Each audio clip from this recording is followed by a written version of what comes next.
because good isn't good enough. I'm going to show you the scores, and I'm not going to dwell on them, but they're not good.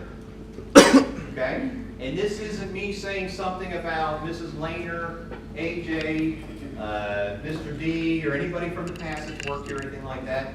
When I got the position, me and Mrs. Lehner, we met up for a cup of coffee and just sort of talked about life and where we're going. And you know, Melissa looked me right in the eyes. She goes, "Ed, you got a lot of work to do. You got a lot of work to do." Okay? And she put her best effort forward, and for whatever reason, it just didn't connect. But this right here is the biggest thing. Good enough is not good enough. And in today's society, with change and information as fast as it is, quick, we got to get better each and every day. And I can't look at you in the eye and say, "Hey, you know, you were a pretty good teacher 2 years ago, but right now, man, you are terrible," right? I got to have your best effort now. And I can't be looking at your resume from 10 years ago saying, "Well, I think there's a moment in there in that life where I know they were a good teacher." I need you to be a great teacher right now. Okay? So here's our school grade.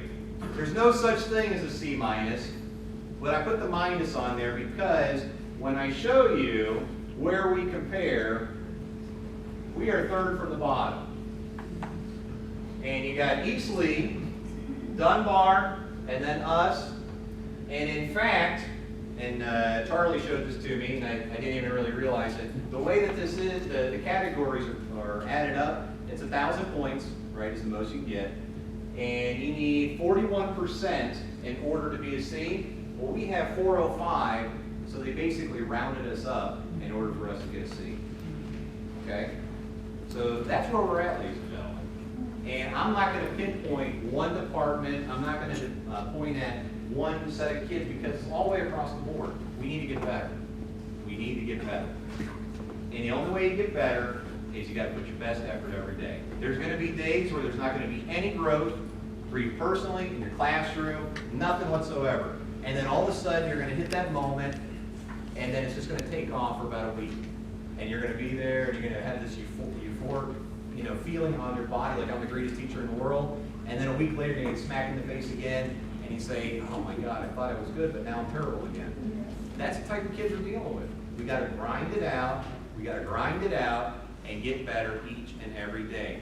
I'm not looking for you to be a rock star at the beginning of the year, fall off a cliff, and then, listen to some seminar tapes and then pick it back up. I need you to have your best effort consistently throughout the whole year. And that starts by you being here each and every day. Availability is the best ability. If I got a sub in your classroom and they're teaching just as good as you are, I need to hire the sub instead of you, quite frankly, because you're wasting my time. At least they're showing up when I call them in the morning. Okay? So how do we create our power?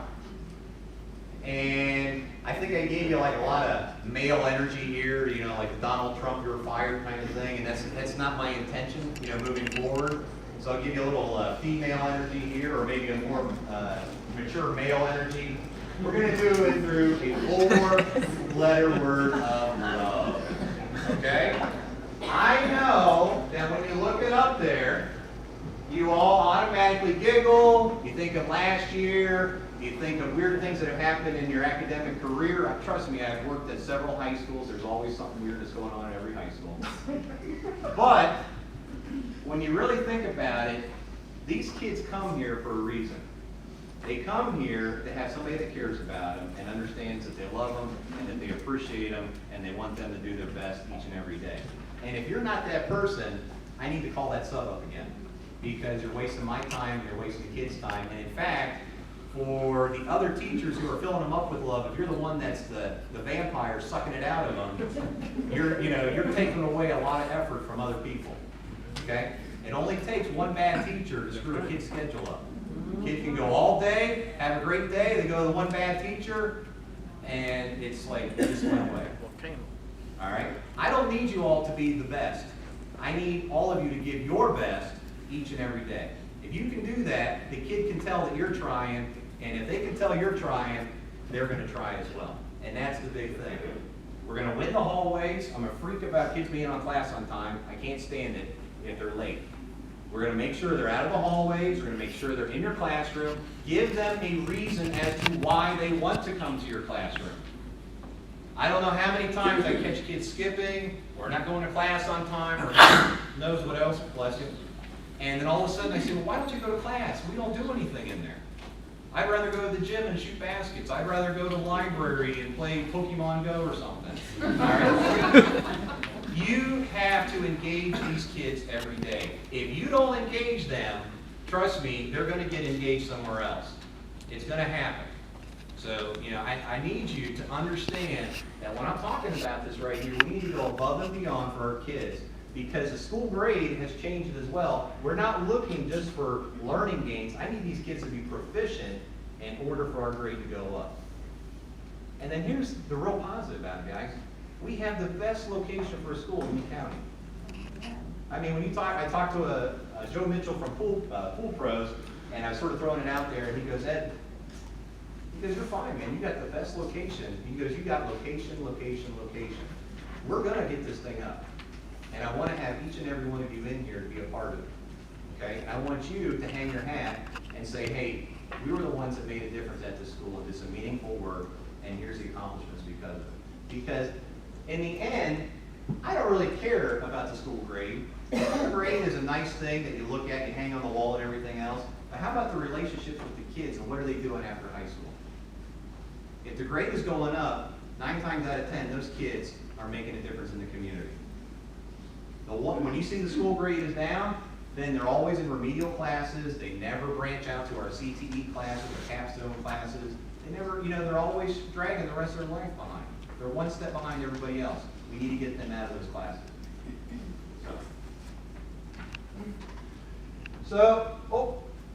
Good. So here's the big thing right here. We live in an information age. We have to connect. Every kid is going to have a Google Chromebook. Okay? Use that to our advantage. Don't look at it and throw rocks at it. All right? You as a teaching staff are going to be able to use it with each other as well with the Google Classroom. The possibilities are endless. All right? I know that if I had to do it, I would be learning a lot of things, but I'm probably not that good at it right now. But I know that as intelligent as you people are out in this room, you're going to do something amazing with this. And I want to promote it, I want to show it off, and I want to get other kids that are out in the community who are excited about it to connect with it here as well. So whether we're connecting with a peer or a teacher on a one-on-one basis, have some empathy and compassion with each other. And then when you're going into the group, be humble, all right? And have the courage to stand up and show your expertise when it's needed. All right, don't just sit back there and do nothing, and don't be the person that goes in there and takes over and nobody does anything. It's a balance. It's a balance, okay? Work through it each and every day, and it will get better here at South Fort Myers High School. And then here's the big thing. Steve, I don't want to put you on the spot too much, but I've really been impressed by Mr. Wilkie and the other TIF teachers. And in talking about the school and looking at the data and everything, I really have, it's a little frustrated because it seems like to me our programs are compartmentalized. We got all these great programs and they're all doing different things and they're all in different directions. I want to get all the arrows pointing the same way. When I sent the letter out to you guys, I don't, that was a big thing. We're not going to change anything. The old coach in me said, it doesn't make any sense to run 100 different plays if I can only run 2 plays right.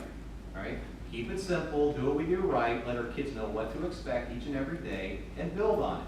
And that's our philosophy for this year. All right? We're going to use Avid and Capstone. We're going to blend those 2 together. And then we're going to blend those 2 together to build up to our career tech class. And then everybody else in the building is going to connect with those 3 programs through our academic skills for the FSA and the graduation requirements.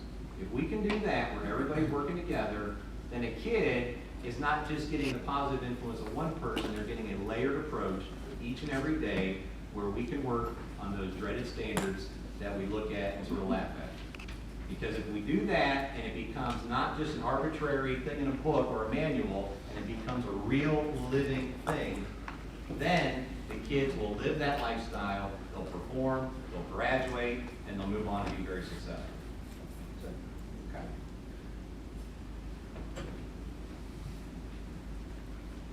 And focus on student achievement. Now, I don't want to get too mumbo-jumbo on you here, but I took the old yin and yang. I found this off the web. I believe that's a wolf print. At least that's what Google says. And I want you to understand that when we're dealing with our kids, they're not robots. They're not robots. Some of them have zero social skills. Zero social skills. The biggest things that employers are saying now is like, yeah, they got a degree. I can't talk to them. They're looking down. They don't know how to shake my hand. Their pants are down to their knees. I mean, the list goes on and on and on. So I really want to make it a conscious effort that we are making meaningful work this year where we are actually helping kids to be better human beings. Think beyond them of just being a student. Think of them as being a future father, a future mother, a future neighbor, where we can go back to the community and say, hey, this is somebody that I can trust and believe in.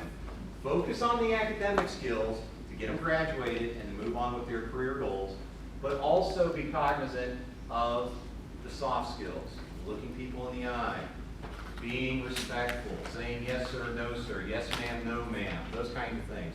Now, I'm not asking all of a sudden everybody turns the school into a military school, but there's subtle ways you can do it to build on it. All right?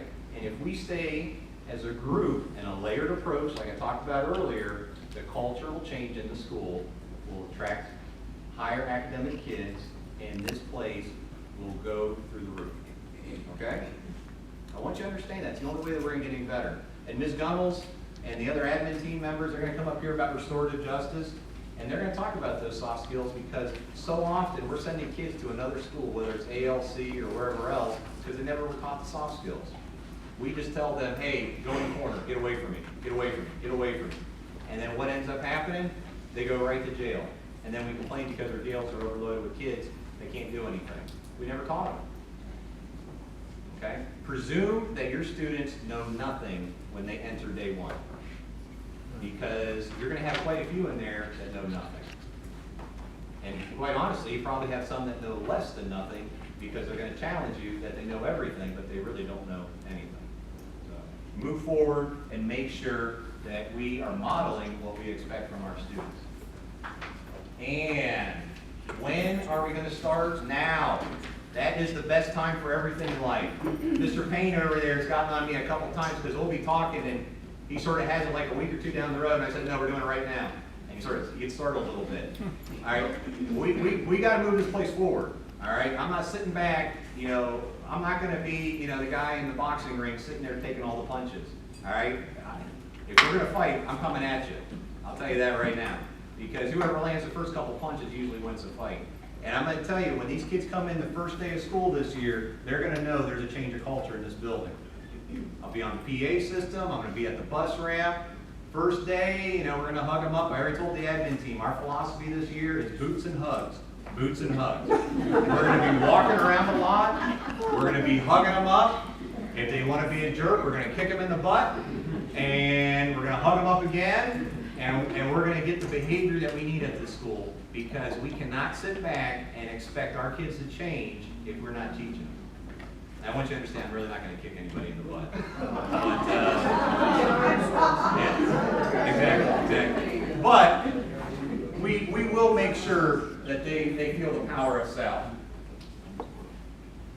So, in moving forward, everything that I'm going to ask of a kid, I have to ask of you as an adult.